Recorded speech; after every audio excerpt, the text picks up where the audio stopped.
Mesdames et messieurs, bienvenue sur notre podcast.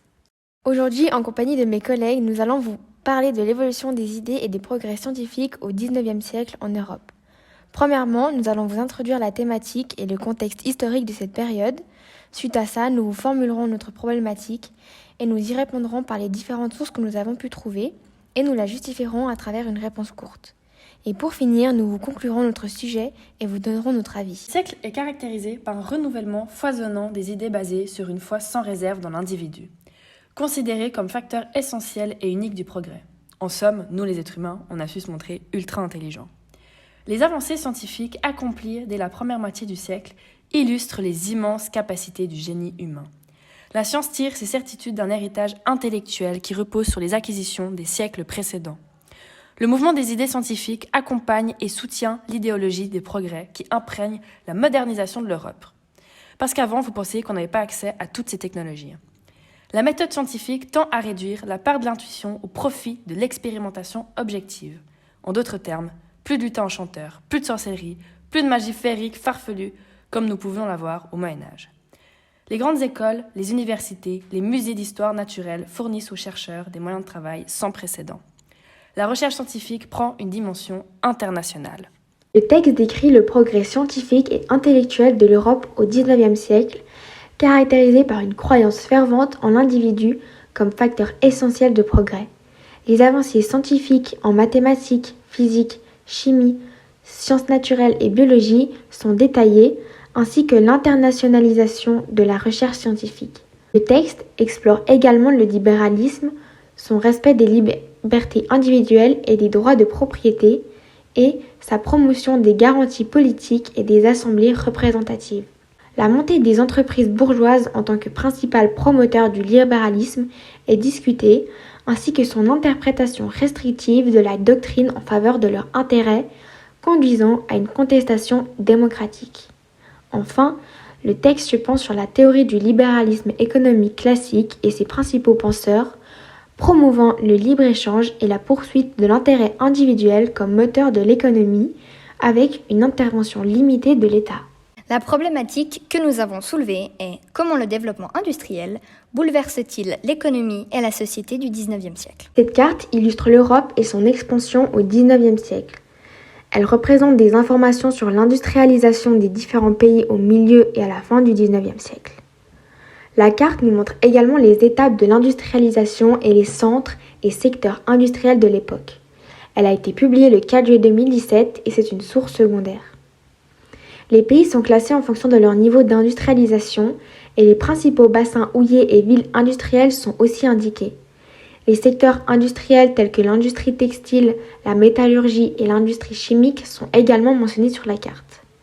Sur celle-ci, le Royaume-Uni est représenté comme étant un pays déjà très industriel à l'époque et le pays est également identifié comme ayant été le berceau de la révolution industrielle. Il est donc l'un des pays les plus avancés en termes d'industrialisation et donc un exemple pour tous les autres pays. Le cœur industriel de l'Europe représente une région de l'Europe située principalement en Allemagne, en Belgique et dans le nord de la France. C'est là où se concentrait une grande partie des activités industrielles telles que la Ruhr et la Lorraine avec une forte présence de l'industrie sidérurgique, minière et textile. Cette région était également un commerce pour l'ensemble de l'Europe, considéré comme des places financières importantes. En conclusion, le cœur industriel de l'Europe représentait l'une des régions les plus importantes en termes de développement économique et industriel de l'époque. Pour conclure cette analyse, cette carte montre que l'industrialisation a eu un impact majeur sur l'avancée économique et géographique de l'Europe au XIXe siècle. Les pays qui ont été les plus avancés tels que les Royaumes-Unis a connu des transformations importantes en matière de production, de commerce et d'urbanisation. La carte met aussi en avance l'importance des ressources naturelles telles que le charbon et les régions minières dans le développement industriel de l'Europe. En somme, cette carte permet de mieux comprendre l'histoire économique et industrielle de l'Europe au XIXe siècle. Le sol le plus fertile n'est nullement le plus propre et le plus favorable au développement de la production capitaliste, qui suppose la domination de l'homme sur la nature. Une nature trop prodigue retient l'homme par la main comme un enfant en lisière. Elle l'empêche de se développer en ne faisant pas son développement une nécessité de nature. La patrie du capital ne se trouve pas sous le climat des tropiques, au milieu d'une végétation luxuriante, mais dans la zone tempérée. Cet extrait est tiré de l'œuvre de Karl Marx intitulée Le Capital qui a été publiée en 1867. Dans cet extrait, Marx aborde la question de la relation entre l'homme et la nature dans le contexte de la production capitaliste. Il veut souligner que le sol le plus fertile n'est pas forcément le sol le plus favorable pour le développement du capitalisme car il exige la domination d'hommes sur la nature, le droit de la détruire pour le profit du capitalisme. Ce texte de Karl Marx est étroitement lié à la révolution industrielle du XIXe siècle. La production capitaliste a connu une croissance très rapide qui a automatiquement entraîné une exploitation des ressources naturelles et une augmentation de la pollution. Marx a critiqué cette forme de production car elle a été rendue possible par l'exploitation des travailleurs et la domination de la nature. Dans ce texte, Marx souligne que le développement de la production capitaliste suppose la domination de l'homme sur la nature, ce qui contribue donc à la dégradation de l'environnement. Par conséquent, ce texte constitue une critique de la révolution industrielle et ses conséquences. La nouvelle classe sociale. Cette source est une source secondaire, parue en janvier 2010. Elle provient d'un extrait d'une monographie d'une lingère en 1858. Cette source nous montre le salaire et les dépenses d'une lingère dans le XIXe siècle. Une femme chargée de l'entretien et la distribution du linge, comme vous pouvez le voir ainsi sur cette photo. On voit que cette femme n'est pas seule, elle a un enfant à sa charge.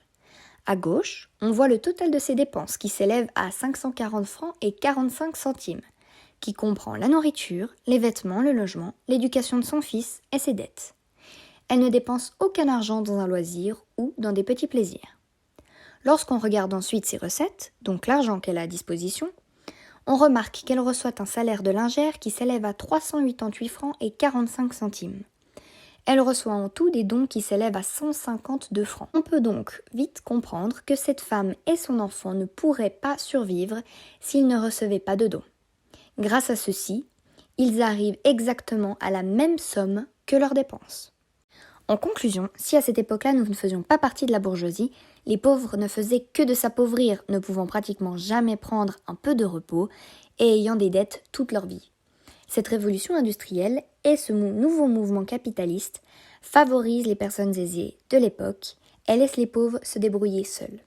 Mais sachant qu'ils n'allaient pas chercher à se débrouiller autrement, car pour eux, c'était une fatalité.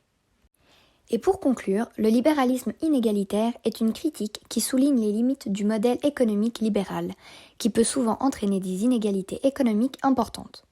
Il existe plusieurs solutions pour atténuer les effets négatifs de cette situation. La première est de renforcer les politiques sociales. Les gouvernements peuvent mettre en place des politiques sociales pour réduire les inégalités économiques.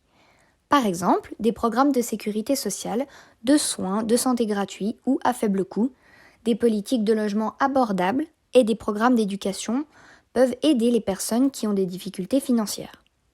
Deuxièmement, taxer les riches.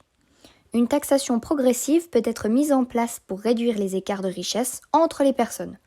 En augmentant les impôts, pour les personnes les plus riches, le gouvernement peut redistribuer les richesses et fournir des services publics importants aux personnes ayant moins de moyens. La troisième solution serait de favoriser la coopération économique. Une économie plus coopérative peut également aider à réduire les inégalités économiques. Les entreprises peuvent être encouragées à adopter des pratiques commerciales équitables et responsables envers leurs employés et la communauté dans laquelle elles opèrent. Les travailleurs peuvent également être encouragés à se syndiquer pour négocier de meilleurs salaires et conditions de travail. La dernière des options serait d'encourager l'innovation sociale. Le gouvernement et les entreprises peuvent encourager l'innovation sociale pour trouver de nouvelles idées. En fin de compte, il n'existe pas de solution unique pour résoudre le problème du libéralisme inégalitaire.